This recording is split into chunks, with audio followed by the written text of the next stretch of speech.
Video number 4 is the closing circle. So this is the second closing technique that I'm going to be teaching you. It's also known as the perfect close and also known as the did I cover everything close, okay? And this is a very good close that you can use. It's definitely a go-to close that I use when I'm working with my prospects. And it basically just forces your prospect to kind of dig deeper a little bit, right? Because if they're still unsure about joining your opportunity or buying from you a product or service, there's got to be a really good reason for it, okay? So when you get to that point, right, you've built all the value, you've explained your product, you've explained your service and how it benefits them or your opportunity, and they get to the point where they give you the objection, right? And they say, nah, I'm not really sure, or, I don't really know if I have time for that, or I don't have the money, or whatever excuse they give you, right? Because it's an excuse. Make sure that you ask them a question, but when you ask the question, make sure you know the answer. So it's not going to be an open-ended question like, oh, well, is there anything that, we didn't really talk about, or, anything open-ended that gives them many different options you don't want to do. Okay, so you want to pick something particular. Okay, so ask them, hey, was it about the income opportunity that didn't really make sense to you, right? Subjects that right? You want to ask them about subjects that pertaining to your opportunity. Always be closing. It always goes back to your opportunity. So was it about the income opportunity you didn't understand? Or, is there something that didn't quite make sense about the benefits that you get with the company? Or is there something about the training that didn't make sense to you? Ask them something in particular, and chances are they're going to tell you exactly what is wrong or exactly why they don't want to join you. Now, sometimes you're going to get straight up, they're just going to tell you, I don't have the money, right, to join, or I don't have the money to buy your product or service. That does happen, and it could be a genuine, actual reason, not an excuse. They just might not have the money. And chances are, if they're still talking to you, they're probably being honest with you. So if that's the case, feel free to kind of just push them away and just let them know, okay, I'll follow up with you. Pick a day and time to follow up. Very important. So again, if the close doesn't work and they have a legitimate reason why they can't, make sure you pick a time and date. And if you're in Facebook Messenger, great little tip. You can go to the setup plan and actually, under the I at the top right corner, go down to setup plan and set the exact date and time and subject line, get John started, right? We'll use John again in this example, get John started, right? And that'll work perfect for you. That way you get a reminder, when it's time to follow up with them. When they say, hey, I'm ready to get started on Friday, great, boom, set the plan. On Friday, you get the alert, and then you can talk to them and say, hey, it's Friday, you ready to go? Okay, so basically you're asking them questions that pertain to the opportunity, that'll help you get a deeper understanding of whether or not they're ready to go or not, okay? And like I said, a lot of times, it's a legitimate reason, but sometimes, it's just an excuse. And you have to be able to discern whether it's an excuse or it's an actual reason. So you want to find out exactly what it was. And the reason why it's called the closing circle is that you're going through your whole presentation with them, right? So what was covered in the videos, or what was covered, in your presentation of what you talked about with benefits or the income. And you want to find out exactly what's holding them back. So, and maybe it's their skepticism, right? A lot of times it's people's skepticism. So you need to make sure that you're addressing their skepticism, and the way you're building credibility is by just talking them through it, right? And you're not really, and if you can tell they're skeptical, don't be pushy, and don't, with your close, don't be, trying to hard close them and just push them into the business. Say, I know this is right for you. You got to join, you got to join, you got to join. Because that's just going to push people away, or you got to buy, depending on what business you're in. And that just pushes people away. When people show skepticism, it's very important to just be calm, address their questions and concerns, right? So go to this close, the circle close, and say, hey, was it something about the income opportunity you didn't exactly understand? Because it seems like you're a really good fit for this, and I just want to make sure I answered all of your questions. Boom, done.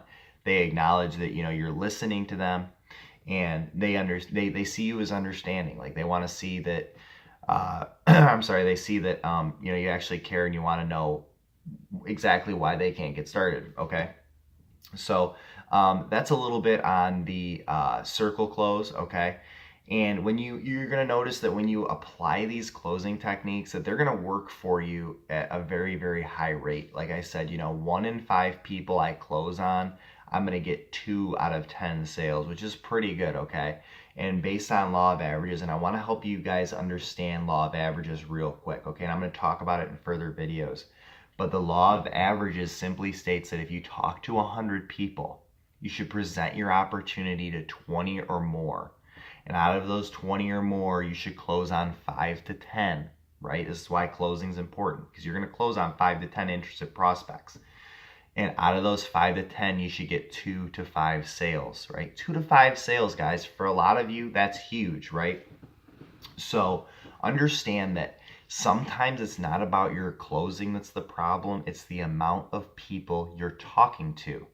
And think about it like this. Instead of, it's very important to refine your sales process and look at, what you're saying in conversations and test and see what works for you. We're data collectors. Collect data, look and see what's working for you. Keep it. If it doesn't work, get rid of it, right? But it's not exactly always about how good of a closer you are. It's about how many people are you talking to and the legwork that you're putting in, how much value you're building, the value of your content. It's about your business as a whole. Because if people see you as a credible authority on the information, they're going to want to join you, right? They have to see you as the authority on the information. If your Facebook profile is filled with a bunch of, joke videos and memes and, random stuff, it doesn't matter. You can close on them all day. You could give them a magic spell and try and hypnotize them. They're not going to join your opportunity, guys. They're just not. But if you built value, you have a great image, right? People see you as a business owner. People see you as a leader or mentor. They're going to naturally be attracted to you. So at that point, it's up to you to effectively communicate with them. Get on a personal level, build some rapport, give them value, and then close. And make sure when you close, you go full circle like this close. Make sure you've covered everything they need. If they're giving you objections, if not, go right into asking for the business. Say, this is how you sign up, or this is where you go to order. Very simple. If they don't have any objections, go right for the sign up. If they do have objections or questions, make sure that you address them by asking them questions that you already know the answer to, or asking them questions that pertain to your opportunity. Again, we're asking yes questions, or questions that we already know the answer to, okay? Because if you ask them an open-ended question, they can give you any type of answer. You're going into uncharted territory, guys. You don't want to do that. You don't want to give them an opportunity to give you 10 million excuses. You want to find out and pinpoint the exact problem, diagnose the problem, go in, close the sale, done deal. Because this is the bottom line, guys. When you go to close somebody, all that matters is them getting in, right? They just have to take that leap of faith. After they do that, it's easy, right? Think about that. Think about how much stress is released after you properly close a sale and you get the sale, right? You feel good. You're like, oh yeah, I just made that sale. And for a lot of you, if it's your first sale, that'll build confidence and momentum in the rest of your business, right? So think about how powerful that is. And when you go to close somebody, and you actually get that sale, it's just going to reassure you in the rest of your conversations with more people, and you're just going to get more and more comfortable with closing. So this is definitely something that takes practice. And if you guys wrote down notes, practice this, practice asking yes questions, practice going through your opportunity or your product or service, and going through the benefits and making sure that you covered everything. And basically, the main thing is just finding out, what their pain or their pleasure points are. Again, what makes them tick. Because if you can find out what makes someone tick, you can sell them anything. So that's it for the closing videos. I hope you guys gained more value out of these videos, and I'll be with you for the next one. Thanks.